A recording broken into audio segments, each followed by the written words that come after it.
마켓 타이밍 모델을 통해서 최적의 매매 타이밍을 잡아보고 있습니다. MBN골드의 신광선 매니저입니다. 어서 오십시오. 네, 안녕하세요. 신광선입니다. 네. 네, 이번 주 이틀 연속 다우 기준으로 거의 1000포인트 가까운 하락세를 나타냈습니다. 그래서 네. 이 시점에서 다시 한번 이번 주에 중요한 일정들을 좀 점검하고 가면 좋을 것 같아요. 네.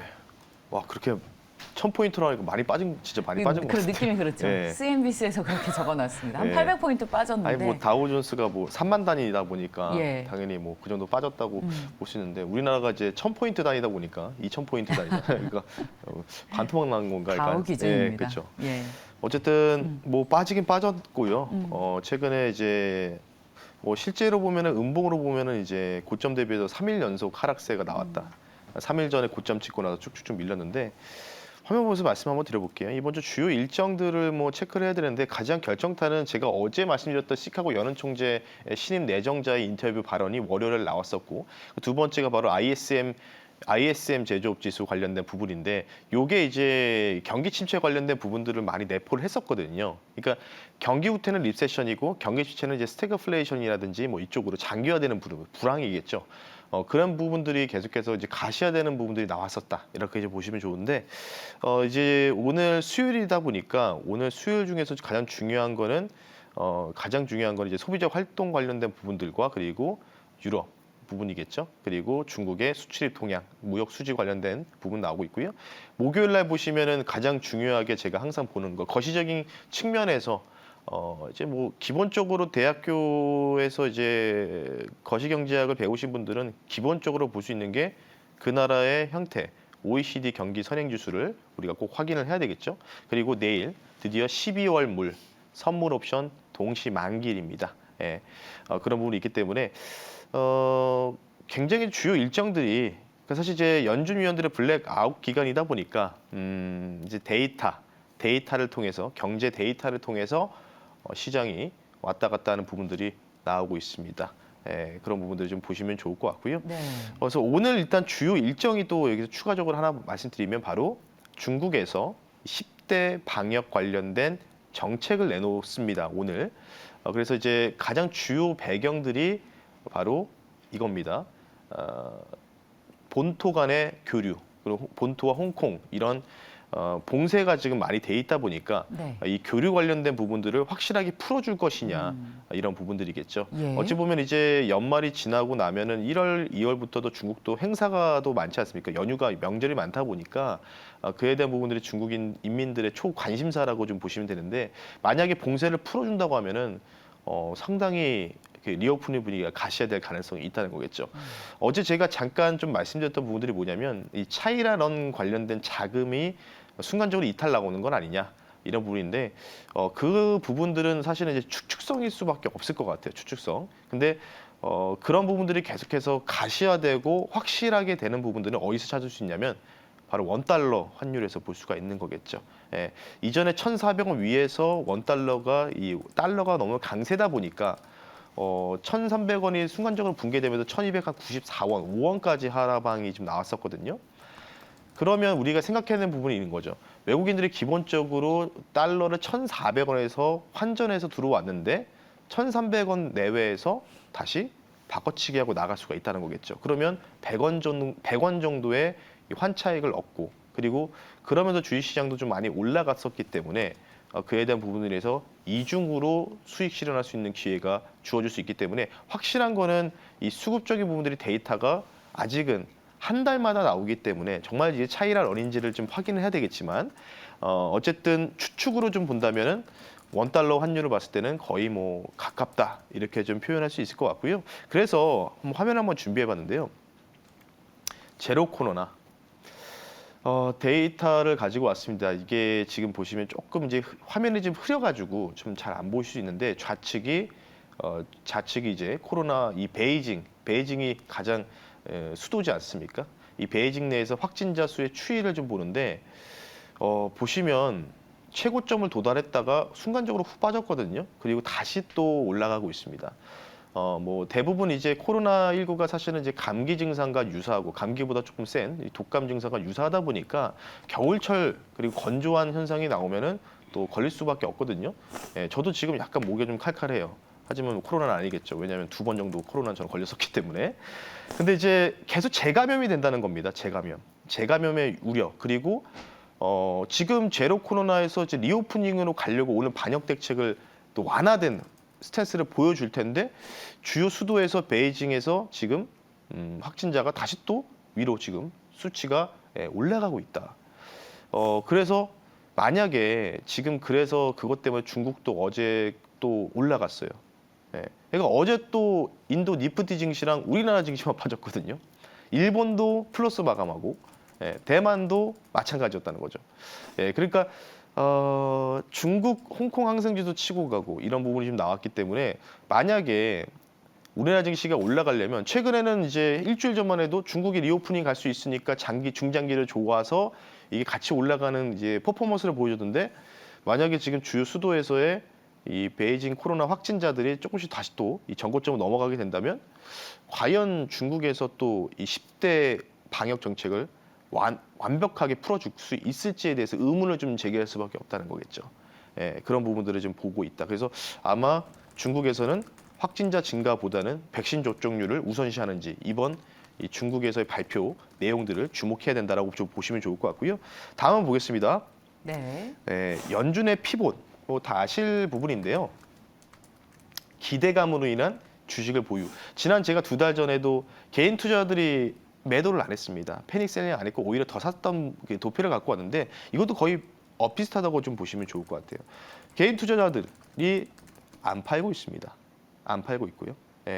그런 부분들이 있고 계속해서 떨어질 때마다 매수세가 모이고 있다는 거겠죠. 그래서 아마 물론 지금 시장이 미국장이 지금 이틀 연속으로 큰 폭으로 빠졌던 부분들, 나스닥이 지금 2% 지금 하락이 나왔던 부분들을 좀 우리가 본다면 악재가 발생을 한다면은 갑작스러운 또 패닉 셀링이 나올 수 있는 가능성도 있기 때문에 이런 부분들을 주의하자라고 좀 보시면 좋을 것 같고 다음은 보겠습니다. 시간 관계상 좀 빠르게 안 해도 되겠네. 천천히 하겠습니다.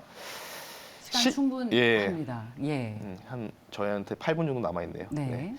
다음은 보시면 미국 소비자 물가 지수란 미국 평균 시간당 임금인데 이게 이제 지금 지난번에 CPI가 서프라이즈 예상치보다 0.2% 정도 다운이 되다 보니까 시장이 굉장히 환호하면서 우리나라 증시도 그날이 거의 고점이었습니다. 거의 2,499포인트를 찍었던 게 바로 금요일이었는데 이번 12월 달에 CPI가 다음 주죠. FMC 회의 날에 CPI가 또 똑같이 발표가 되는데 제가 이 도표를 갖고 나온 이유가 뭐냐면 뒤통수 맞을 수도 있다는 거겠죠. 지금 CPI가 지난달에 좀 꺾였으니까 이번에도 좀 잘 꺾이겠지. 그러니까 그런 얘기는 뭐냐면 시장의 기대치가 좀 높아져 있는 상황. 많이 꺾이지 않을까 이번에는? 지난달에도 예상치 대비해서 0.2%는 감소했는데 이번에도 그럼 그 정도 이상은 돼야 되잖아. 이런 생각이 지금 시장 투자자들한테 그대로 반영되고 있다는 게 바로 이 도표입니다. 고용 비율 관련된 부분들. 그러니까 소비자 물가 지수가 빨간색이고 평균 시간당 임금이 상승세가 파란색인데 소비자 물가 지수는 떨어지는데 소비자 물가 지수는 약간씩 떨어지지만 시간당 임금이 올라간다. 그러니까 임금이 올라간다는 건 뭘까? 인플레이션에 바로 즉각적으로 반영될 수밖에 없는 경제 지표지 않습니까? 그러면 이게 원래 같이 움직여야 되는데 오히려 지금 최근부터는 반대로 움직이고 있다, 서로. 그러면 이게 과연 CPI를 우리가 좀 봤을 때 이게 과연 CPI가 이번 예상치에 제가 볼 때는 예상치 부합만 나와도 시장은 환호하지 못할 겁니다. 오히려. 왜냐하면 시장의 기대치가 너무 높아져 있기 때문에. 그래서 월가의 지금 펀드 매니저들이 이 도표를 보면서 이게 CPI에서 뒤통수 맞을 수 있는 거 아니야? 이런 얘기들이 나오고 있다는 거겠죠. 그러면서 전반적으로 최근에 증시도 약간의 이틀씩 투심이 약화되는 모습들. 그래서 전체적인 큰 그림을 본다면 과연 우리가 지금 현재 우리가 위치가 어디일까? 근데 항상 역사는 반복되거든요. 그래서 제가 계속해서 1920년도에 대공황 차트부터 보여드리면서 오늘은 제가 뭘 가지고 나왔냐면 서브프라임 모기 사태. 이건 좀 특이한 케이스죠. 금융 시스템이 붕괴될 수 있다는 이런 우려감. 실제로 붕괴됐었죠. 리만 브라더스가 파산이 되면서 결국 미국 재무부에서 돈이 투입이 되면서 살려줬던 기업들도 몇 개가 있었으니까요. 자, 이거 보시면요.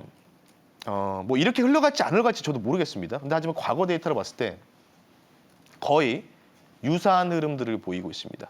유사한 흐름들. 파란색이 지금 현재의 주가 흐름이고 빨간색이 08년도, 09년도에 이 당시의 지수의 S&P 500의 차트의 모습인데 어떻죠? 여러분들이 보셨을 때 거의 추세가 비슷하게 움직이고 있습니다. 일일 등락률만 조금씩 다를 뿐이지 거의 일주일 월봉 단위로는 거의 엇비슷하게 움직이고 있는 게 보이신다고 좀 보시면 좋을 것 같고요. 이게 지금 어디서 갖고 나오냐면 이게 JP모건에서 갖고 나온 거거든요, 데이터를. 근데 지금 JP모건이라든지 뭐 도이치뱅크라든지 전반적으로 보면은 연말의 랠리가 이미 거의 다 끝났다. 그러니까 지난번에 마이클 윌슨도 4,100선까지는 열어두는데 4,100을 한번 찍었잖아요. 4,100 S&P 500이 4,100 정도 가까이 갔었거든요. 지난 한 며칠 전에. 그러고 나서 지금 뚝뚝뚝 밀리고 있거든요. 그래서 이제 이런 걸 좀 데이터로 봤을 때 오히려 이 주가를 보면은 우리가 주식을 언제 사야 될지. 그러니까 제가 좀 두려운 게 뭐냐면 지금 미국은 우리나라 증시가 먼저 빠질 때 오히려 떠 있었어요. 네. 우리나라 증시 먼저 빠졌을 때 미국은 떠 있었거든요. 특히 다우존스가 떠 있었는데 근데 만약에 다우존스가 지금 상승폭 대비해서 절반 정도의 조정이면은 사실 아름다운 조정이거든요. 예, 제가 전저점을 붕괴될 일은 없다고 말씀드리지 않습니까? 뭐 큰 악재가 발생하지 않는다면. 근데 다우존스나 S&P 500이 전체적으로 이 저점에서 고점 대비해서 절반 정도 또는 한 3분의 1 지점 정도의 아름다운 조정 하락이 나올 때 과연 우리나라 증시가 버틸 수 있을까? 이런 부분들이 조금 의구심이 든다는 거겠죠. 예, 그래서 이 하락폭이 얼마나 거세게 나오는지를 우리가 좀 주목해야 된다고 좀 보시면 좋을 것 같고 아마 마켓타임을 방송을 보신 분들 중에서 특히 서학개미 분들은 분명히 현금 많이 확보하셨을 겁니다. 예, 2주 전부터 저는 계속해서 오히려 저는 올라갈 때마다 숏포지션 취할 거고 현금을 확보하실 분들 확보하시라고 말씀드렸기 때문에 예, 그러면 이제 누군가한테는 현금이 많으신 분들은 기회가 될 수가 있는 거겠죠. 예, 근데 저는 분명히 그 기회가 1월에는 올 거라고 보고 있습니다. 특히 미국 증시 기준으로요. 아마 1월 달에 미국 주식을 못 사신 분들은 아마 계좌가 정말로 큰 차이가 나실 겁니다. 예, 그런 부분도 좀 말씀드리고 싶기 때문에 조금만 더의 조정 하락을 좀 기다리는 게 지금 상황에서 좋다라고 말씀드리면서 현재 주가와 2008년도, 09년도의 서프라임 모기지 사태가 일어나기 직전의 당시의 모습과 유사하게 펼쳐지고 있는 부분까지 확인해 드릴 테니까요.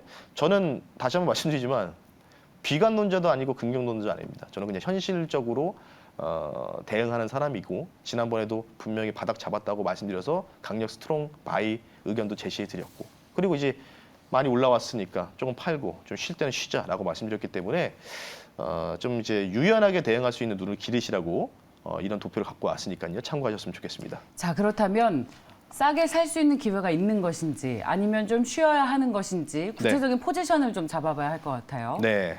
자, 오늘 마켓타이밍 모델에서는 어떤 메시지를 주고 있는지 확인해 보겠습니다. 저희 9개의 모델을 매일 9시간마다 돌리고 있는데 오늘은 뭘 볼까요? 오늘은 당연히 이제 다우존스 이 친구가 가장 중요하겠죠. 네, 이제. 자, 다우존스입니다. 다우존스에 대한 마켓타이밍 모델 결과입니다. 12월 첫 주차 이번 주에는 방향 강도가 100으로 잡혀 있고 패닉은 없습니다.